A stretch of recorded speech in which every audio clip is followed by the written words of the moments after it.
अगर आपको बोर्ड परीक्षा में ये प्रश्न लिखा दिख जाए कि महिलाओं को ज़्यादा अधिकार मिल जाने की वजह से शादी के रिश्ते टूट रहे हैं, या फिर महिलाएं क्योंकि अपने पति की बात नहीं मानती हैं इसलिए घर में बच्चों और नौकरों में अनुशासनहीनता बढ़ गई है, तो आप क्या कहेंगे? क्या एक समाज में जहां हम औरतों की बराबरी की बात करते हैं, इस तरह के प्रश्न क्या इस तरह के प्रश्न क्या परीक्षा में पूछे जाने चाहिए, वो भी सीबीएसई जैसे बोर्ड की परीक्षा में, जिसको अब इंडियन सोसाइटी में स्पेशली जो मध्यम वर्ग के परिवार हैं वो बहुत ही इम्पोर्टेंट मानते हैं। वो सीबीएसई बोर्ड से अपने बच्चों को पढ़ाना चाहते हैं और बहुत सारे माँ बाप की तो इच्छा होती है कि वो इतना कमा पाएँ कि वो अंग्रेज़ी माध्यम से अपने बच्चों को पढ़ा पाएँ। तो समझा यही जाता है, पेरेंट्स यही सोचते होंगे कि अंग्रेज़ी माध्यम से बच्चे पढ़ेंगे तो शायद वो और बेहतर हो पाएँ, हमसे बेहतर हो पाएँ, ज़्यादा अच्छा सीख पाएँ, सोच पाएँ। लेकिन सरकारें बच्चों को क्या सोचने पर मजबूर कर रही हैं, ये सवाल बताते हैं। असल में मामला है सीबीएसई बोर्ड की 10वीं के एक इंग्लिश एग्ज़ाम का। इंग्लिश लिटरेचर में 2 सवाल इस तरह के पूछे गए, जिसमें जो महिला विरोधी थे, जो महिलाओं को एक ख़ास तरह के भूमिका में रख के समझ के डील करते हैं। तो ऐसे सवालों के प्रश्न उत्तर स्टूडेंट से देने के लिए कहा गया। ये मुद्दा तब सामने आया जब लोकसभा में सोनिया गांधी ने इसे उठाया और सोनिया गांधी ने कहा और कोट किए, इन क्वेश्चंस को कोट किया। उसके बाद पूरे सदन में शेम शेम शेम यानी शर्मनाक के नारे लगने लग गए। तो ये मामला तब सामने आया कि कैसे सीबीएसई बोर्ड अपने स्टूडेंट से इस तरह के घटिया सवाल और भेदभावपूर्ण सवाल पूछ रहा है। अब बाद में हुआ ये कि सीबीएसई ने इसे अपनी गलती माना और उन्होंने ये सवाल कैंसिल कर दिए और इसके एवज में अब स्टूडेंट्स को फुल मार्क्स मिलेंगे। तो एक तरह से कह सकते हैं कि क्योंकि इनके पास कोई और एक विकल्प नहीं बचा इसलिए फुल मार्क्स दिए जाएंगे। लेकिन इसका एक और पहलू ये भी है कि एक महिला विरोधी सवाल के जवाब में अब जो कि गलत सवाल है उसके जवाब में अब स्टूडेंट्स को फुल मार्क्स मिलने वाले हैं। तो ये एक मामला है जो बहुत अहम हो जाता है इस वजह से, क्योंकि हर दूसरे अ, परिवार में बच्चा सीबीएसई बोर्ड में पढ़ता है आज के दौर में, जो अफोर्ड कर पाते हैं उस तरह के स्कूल की पढ़ाई को। अब ऐसे में ये खबर बहुत बड़ी तरह से लगाई जानी चाहिए थी।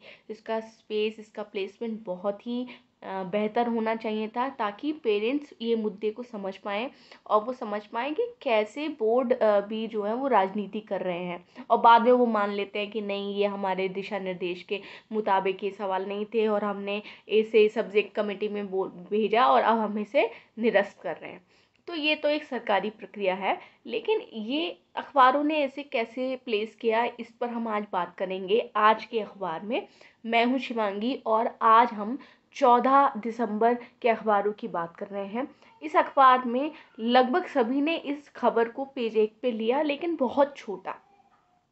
और किसी भी अखबार ने, हिंदी के तो किसी भी अखबार ने इस खबर में ये नहीं बताया कि सवाल क्या पूछे गए थे। सिर्फ ये लिख दिया कि संसद में कांग्रेस ने जब ये मुद्दा उठाया तो बोर्ड ने आदेश जारी किया कि हम अब ये प्रश्न निरस्त करने जा रहे हैं। तो सबसे बड़ी बात ये है कि एक्चुअली जो पढ़ रहे हैं, जो रीडर्स हैं, उन्हें पता ही नहीं चलेगा कि मसला क्या था। इतना बड़ा मसला है कि जहां हम औरतों को एक खास तरह से ट्रीट कर रहे हैं और हम कह रहे हैं कि भाई वो क्योंकि पतियों की बात नहीं मानती इसलिए घर में नौकर और बच्चे अनुशासनहीन हैं, तो हम औरतों की तुलना किससे कर रहे हैं? ये एक सवाल है।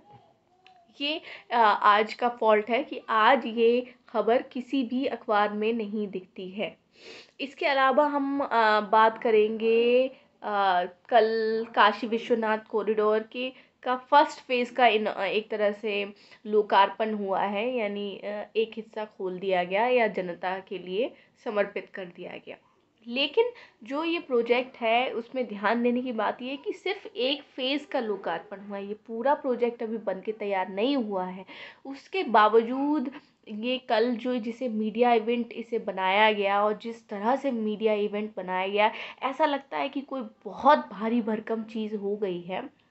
और ये खबर आपको हर अखबार में, चाहे मैं पढ़ूँ, हिंदुस्तान ने इसको बैनर पे अपने लगाया है, एक बड़ी तस्वीर लगाई है जिसमें मोदी खड़े हैं और साथ में लोग पारंपरिक नृत्य कर रहे हैं और बजा रहे हैं। तो ये एक तस्वीर है और इसमें लिखा है कि भव्य विश्वनाथ को कॉरिडोर समर्पित। ठीक है। इसके अलावा हम और मैं आपको बता दूं तो PM flags new Kashi corridor as a bridge for past to future.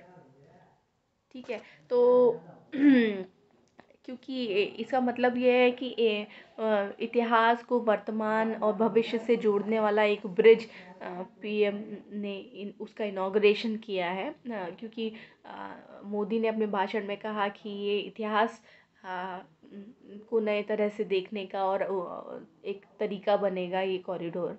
तो ये एक इम्पॉर्टेंट चीज़ है कि इसे लगभग सब अखबारों ने एक्स्ट्रा स्पेस दिया है, जबकि ये चुनाव के समय हो रहा है। अमर उजाला ने इसे किस तरह से लिया, ये मैं आपको बताऊंगी। पीछे मैं कंप्यूटर पे न्यूज़पेपर भी आपके लिए पढ़ रही हूँ। तो भारत में जब औरंगजेब आता है तो शिवाजी भी उठ खड़े होते हैं, ये हेडिंग लगाई है अमर उजाला ने। ये एक अपने भाषण के दौरान मोदी ने इस तरह से कोट किया। तो और कहा कि गुलामी ने हमारे आत्मविश्वास को ऐसा तोड़ा कि हम अपने ही सृजन से भरोसा हो बैठे हैं, मोदी ने ऐसा कहा। तो एक बड़ी तस्वीर और आधा पन्ने का कवरेज तो पेज 1 पर ही है और सबने एक एक पेज का कवरेज किया है और इस तरह से चीज़ें दिखेंगी आपको। तो देखने में यही लगता है, बल्कि इन्होंने तो 2 पेज इनफैक्ट दिख रहे हैं।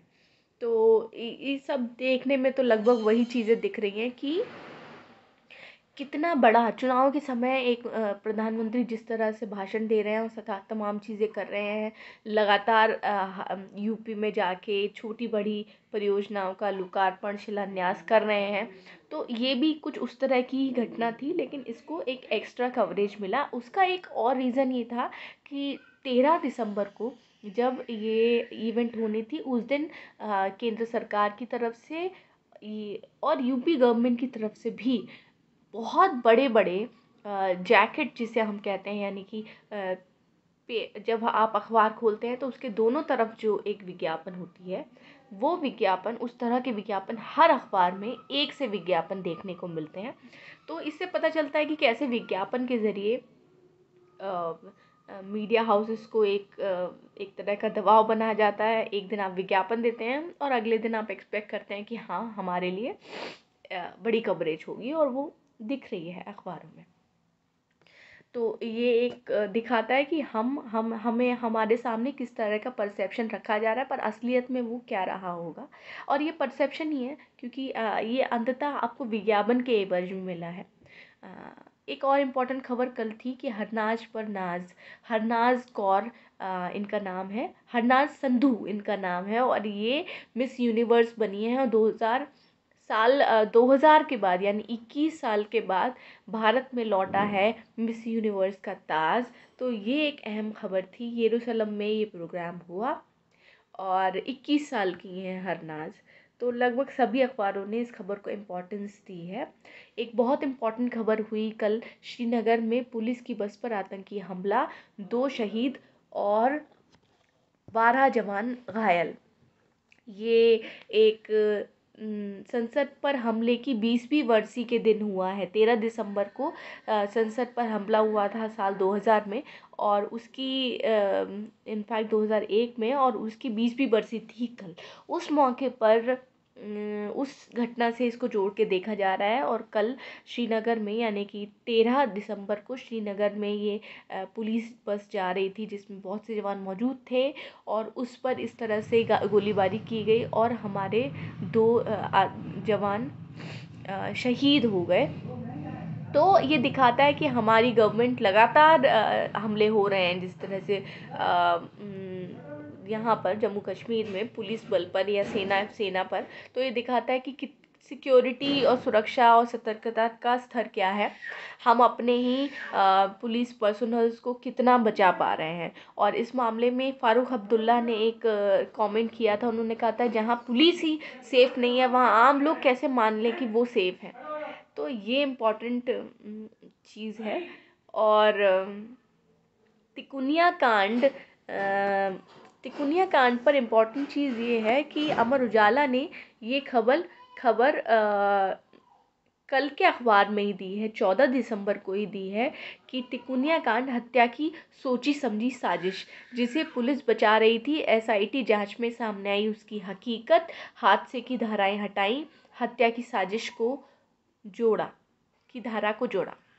ये खबर 14 इम्पॉर्टेंट बात ये है कि ये खबर जो 15 तारीख के अखबारों में यानी आज के अखबारों में सबको दिखेगी, अमर उजाला में 14 तारीख को ही ये खबर मौजूद है। तो एक तरह से कहें कि तो इनकी ये एक्सक्लूसिव खबर हुई जिसकी चर्चा कल 15 तारीख को ये बात ज़्यादा खुल के आई। तिकुनिया कांड में 3 महीने बाद बड़ा खुलासा हुआ है। जांच टीम ने मामले में कई धाराएं जोड़ते हुए इसे दुर्घटना नहीं बल्कि हत्या में की सोची समझी साजिश बताया। और ये मामला अक्टूबर में हुआ था जब किसानों पर जो भाजपा के नेता के खिलाफ जो है विरोध करने गए थे, काले झंडे दिखा रहे थे, उनके ऊपर एक थार गाड़ी चढ़ा दी गई और 5 लोगों की करीब उसमें मौत होती है।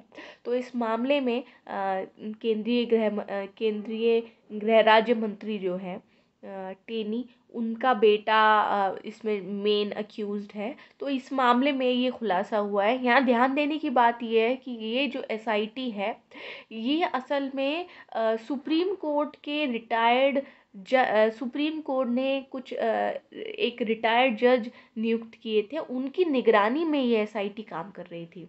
तब जाके इस एसआईटी ने इस तरह का रिज़ल्ट दिया है जो एक तरह से कहें कि यूपी सरकार और मोदी सरकार को घेरने वाला है। ओमिक्रॉन के मामले और बढ़ गए हैं। दिल्ली में 3 और केस मिले 14 या 13 दिसंबर तक। इसके अलावा लोगों से गले लग कुंडली सीमा से आखिरी जत्था रवाना, बोले आप बहुत याद आओगे। किसान लगातार लौट रहे हैं। 11 दिसंबर से किसानों ने अपनी जीत के साथ लौटना शुरू किया है। तो उसकी कवरेज है पूरी एक पेज की करीब अमर उजाला में। और इसके अलावा आपको और क्या दिखता है आज के अखबारों में वो ज़रूर मैं आपको बताऊंगी। लगातार एक घटना सामने आ रही है, अभी मध्य प्रदेश में सामने आई जब और हरियाणा में भी सामने आई जब हुआ ये कि मिशनरीज़ को ईसाई मिशनरीज़ को पर ये आरोप लगाया गया कि वो कन्वर्ट करने की कोशिश कर रहे हैं। और मध्य प्रदेश में तो ऐसे एक जगह एक मिशनरीज़ के स्कूल में जब बच्चे पढ़ रहे थे, एग्ज़ाम दे रहे थे, तब उस पर लगातार उस पत्थरबाजी कर दी गई। तो ऐसी एक घटना लगभग इसी तरह के इस तरह की एक घटना हुई हरियाणा में भी। और अब गुजरात में भी जो है एक मिशनरीज़ ऑफ चैरिटी पर चार्ज लगाया गया है कन्वर्जन का। ख़ास बात यह है कि मदर टेरेसा ने द मिशनरीज़ ऑफ चैरिटी, इस ऑर्गेनाइजेशन को मदर टेरेसा ने जो है वो स्थापना की थी इसकी। और इसे अब गुजरात के फ्रीडम ऑफ रिलीजन एक्ट 2003 के तहत जो है अब इनसे कहा गया है कि ये हिंदुओं के सेंटिमेंट को हर्ट कर रहे हैं और एक तरह से छोटी लड़कियों को जो है प्रलोभन दिया जा रहा है ईसाई धर्म में आने का। तो ये एक पैटर्न बन गया है। पहले गौ रक्षा को लेकर होता था, फिर नमाज को लेकर हुआ, और अब जो है वही अटैक अब ईसाइयों को लेकर भी होने लगा है। तो ये एक इम्पॉर्टेंट चीज़ है। November inflation rises to 4.91% despite cut in levies on fuel. यानी कि नवंबर में जो इन्फ्लेशन है वो 4.91% बढ़ गया, जबकि जो ईंधन था उस पे तमाम तरह के जो कर थे वो कम किए गए। उसके बावजूद नवंबर महीना जो है उसमें महंगाई दर बढ़ गई। तो ये एक और इम्पॉर्टेंट खबर है। और क्या खबर है, हाँ, एक और इम्पॉर्टेंट खबर कल यानी कि 14 दिसंबर के अखबारों में है कि ओमिक्रॉन से दुनिया में पहली मौत ब्रिटेन में दर्ज हुई है। और ये मौत इसकी जानकारी खुद बोरिस जॉनसन, प्रधानमंत्री बोरिस जॉनसन ने दी। तो अभी तक ख़ास बात ये थी अब कि ओमिक्रॉन वेरिएंट जो सबसे ज़्यादा संक्रामक है उससे मौतें नहीं हुई थी अभी तक। लोग तो संक्रमित हो रहे थे, लेकिन अब चिंता की बात ये है कि लोग तो संक्रमित हो ही रहे हैं, लेकिन मौत भी अब सामने आ गई है। तो ये इम्पॉर्टेंट खबरें हैं जो कुछ अखबारों में हैं, कुछ अखबारों में नहीं हैं।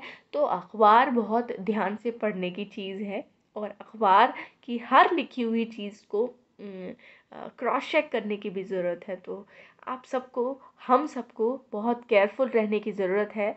और इसी वजह से हम लेके आते हैं आपके लिए आज के अखबार, ताकि आप अखबारों को ढंग से समझ पाएँ, उनकी ख़बरों को समझ पाएँ, उसमें जो छपा है उसे समझ पाएँ, और जो जानबूझकर नहीं छापा गया या उसका एंगल बदल दिया गया उसको भी जान पाएँ। तो मैं थी शिवांगी, और ये है आज के अखबार। आप बने रहिए बोलते पन्ने पर।